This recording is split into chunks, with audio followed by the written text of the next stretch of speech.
I think this is the second most burgers I've ever bought at Dick's. Hey everyone, it's Kenji. Happy Thanksgiving.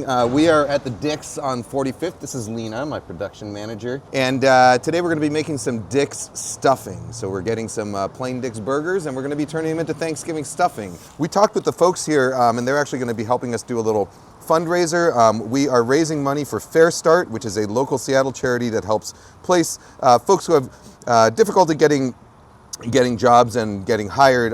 They do training and placement for restaurant and food service industry jobs. Dick's will be matching up to $5,000 in your donations, and I will also be personally matching up to $5,000 in your donations. So if you donate to Farestart today, you will triple your money. Hi.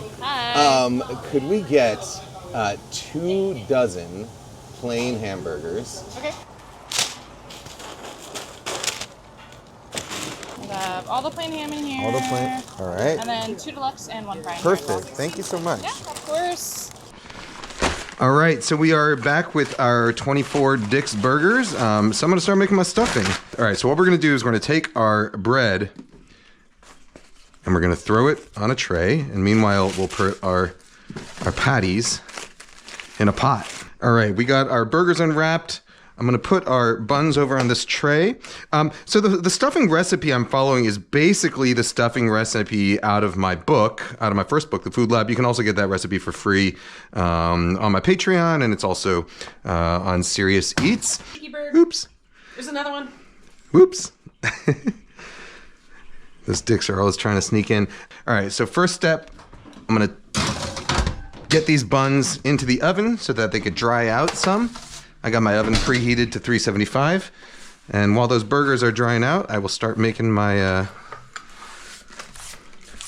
my base over here. All right, so we got all our burger patties in there, and thank you, Dick's, for for getting me the shirt and showing me how to properly put on a Dick's apron. We got 8 tablespoons of butter, a couple stalks of celery. And I'm gonna split lengthwise and then dice up. So, you know, I like to think of stuffing as sort of like a savory bread pudding, you know? So I like it when my stuffing is very moist and is bound together with some eggs, so it has like an almost sort of like custardy texture to it. As opposed to sort of a drier stuffing. And I also almost always bake my stuffing outside of the bird. Stuffing or dressing, whatever you want to call it. You know, I found out recently that the difference between stuffing and dressing, well, it's just naming. Like, there's no actual difference. You can call it stuffing or dressing, whether it's in the bird or outside of the bird. But the reason they started calling it dressing was because I think people who were more proper felt that the word stuffing was a little too vulgar, you know, and so they started calling it dressing instead. And that's why often in the South they will call it dressing, whereas in the more vulgar North we call it stuffing. I don't know how people would have felt about Dick stuffing. But all right, so we're gonna break up our burger patties in here. Actually, you know what? I'm gonna pull out. Let me get my onion in there first, and then I'll pull out a different tool to break those Dicks.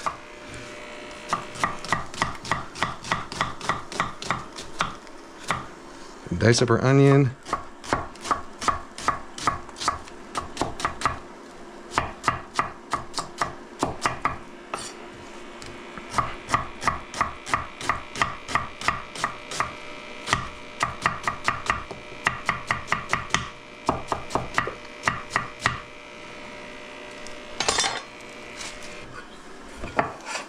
Get that all into the pot.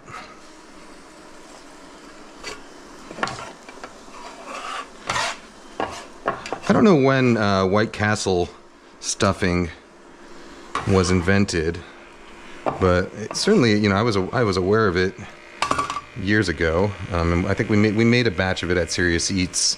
I guess probably like 10 or 15 years ago. And I'm sure it was just some sort of corporate marketing gimmick.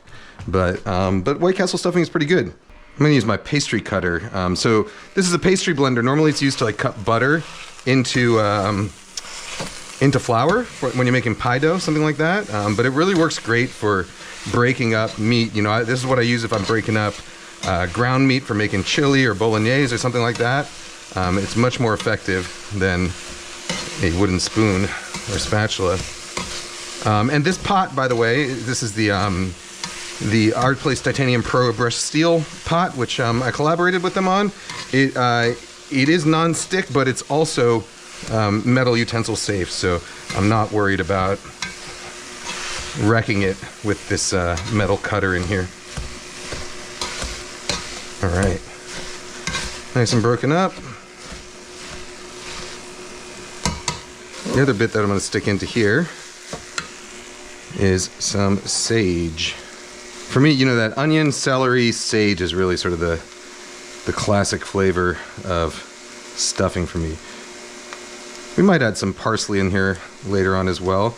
Although I don't know if adding like too many herbs in this is going to like detract from the overall dickiness of it. I don't know.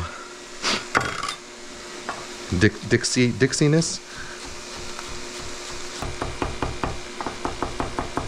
I'm using fresh sage, but you could also use dried sage.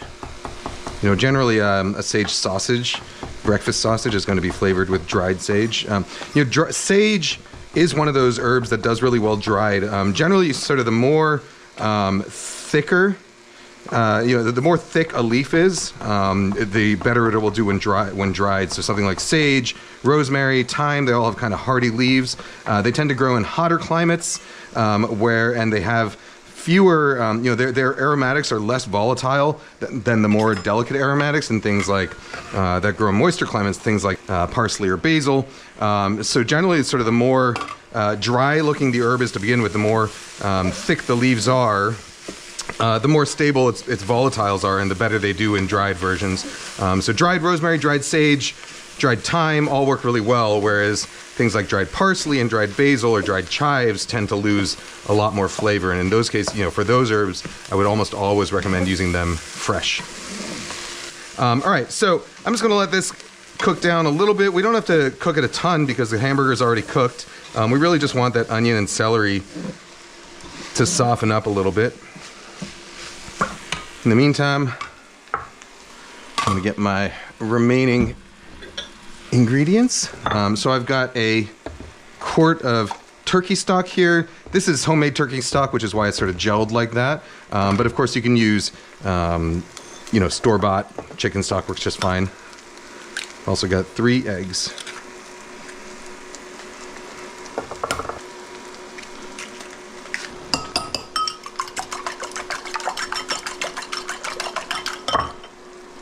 Get some of this gelled stock in there too and just whisk it up. It's not going to really whisk together too nicely because the stock is gelled, but the idea is that we want to sort of dilute the eggs just a little bit so that when we add them to the hot pot later on, they don't immediately turn into, like, you know, egg drop soup, scrambled eggs. All right, that's looking good. So I'm going to add in my turkey stock. Let that melt down.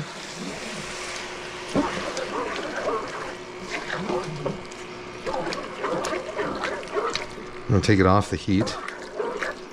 Or turn off the heat. That happens so fast. The melting. Oh yeah, it melts right down. Yeah, I mean it's you know, it is literally what is in Jello, or you know, if you want to be fancy and French, you call this aspic. Meat jello. Yeah, we'll get our eggs and remaining turkey stock in there. Mix it up quick so it doesn't start to set. And now we're ready for the buns. All right, I'm just going to set that aside. I'm going to give the buns a quick check to see how they're doing. We want it to be sort of nice and dry. Oh, and they're pretty close. Let me give them a couple of them a flip. Just a couple more minutes and I think they'll be ready to go. All right, I'm gonna flip these buns over. I'll flip these buns over, and then I will come back when that's done. So I'll see you in Few minutes. All right, I got the first tray out already because it was a little drier than the second. But we'll get the second tray out, nice and dry and toasty. I started by tearing these up and just sticking them in here, but then I thought it would be more fun to pull out my BAPK, which is my big ass pizza knife, and we'll just chop these up.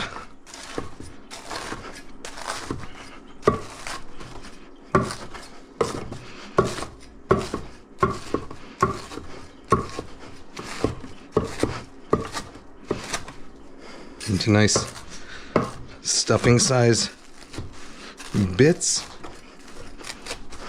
What is a stuffing size bit? You know, something that's forkable.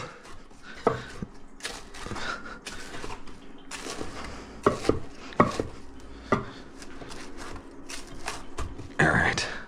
I think we might even have too much bread. Maybe we'll save this for the second batch later on. I think the original recipe calls for 2 pounds of bread, or like 1.5, 2 pounds. I don't remember. Let's see how this comes out once we stir it, and maybe we'll add more bread. Maybe we'll leave it at that. I don't think we're gonna have to season this because those Dick's burgers already come seasoned with salt.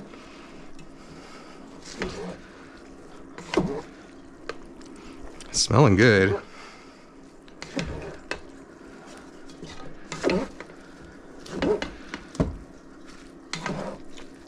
Can we use a little more bread? Yeah, we can go with a little more. We want it to be kind of moist, but not really like, you know, like sloppy wet. You definitely want every piece to be kind of soaked in broth and eggs, though.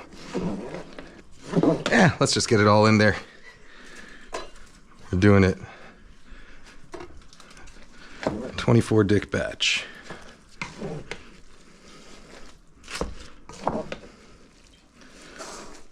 Talk about how they need to be plain burgers. Yes, I think we mentioned that. Yeah, they have to be plain burgers. You don't want to. I've tried making hamburger stuffing with, like, you know, dressed burgers before with like pickles and ketchup and cheese. It's not good. You definitely don't want the iceberg in there. Soggy soaked baked iceberg is not great. All right, this is looking good. I'm gonna pack it into my casserole dish now.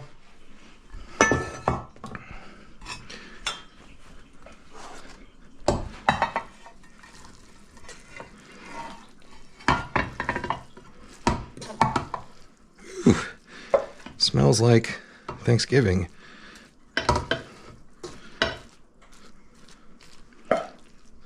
Smells like Thanksgiving at a burger joint.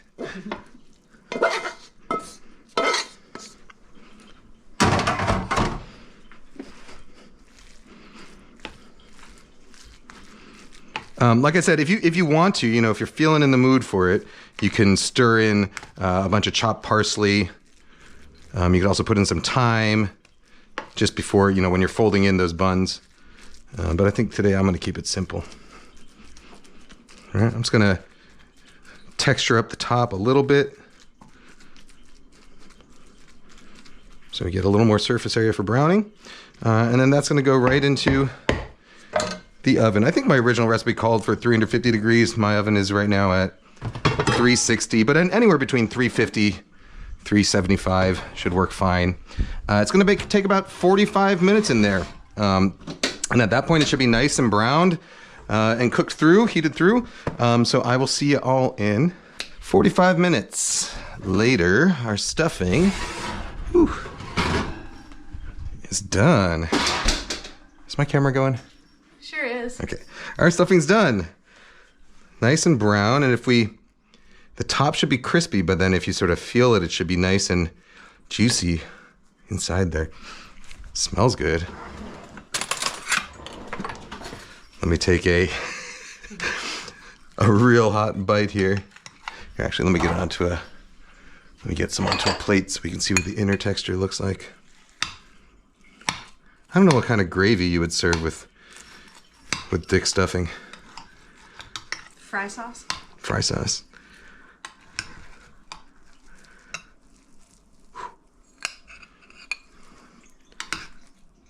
Nice. So it gets exactly the texture that I love, which is this kind of really sort of custardy, tender, moist, but with crispy bits on top. And how does it taste?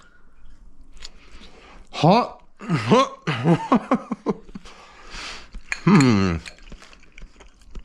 Nice. This is really good. I don't know that it's any easier than just making like a sage sausage stuffing, but it's really nice. Those buns actually come out really good because they have they're a little bit sweet, but they're nice and toasted because they come pre-toasted on the griddle. So they got a lot of sort of like nice brown toasty flavor. Good texture.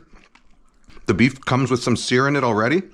To be fair, this did start out as a stunt for charity, but it is legitimately good. I would recommend, if you live in Seattle, I would recommend you make Dick's stuffing, or wherever you live, go to your local burger joint, get some plain burgers, and make local burger joint stuffing. All right, so as a reminder, I'll leave a link below, but we are doing this as a fundraiser for Farestart, a local Seattle organization that places folks who have difficulty finding jobs, trains them and places them in food service, food industry jobs. It's a really wonderful organization, helps many, many people. Dick's will be matching all of your donations up to $5,000, as will I. So for every dollar that you donate to Farestart through the link below, they will receive $3. Happy Thanksgiving, everyone. Enjoy a good Dick stuffing, and Jesus. Guys, gals, and non-binary pals, I'll see you later.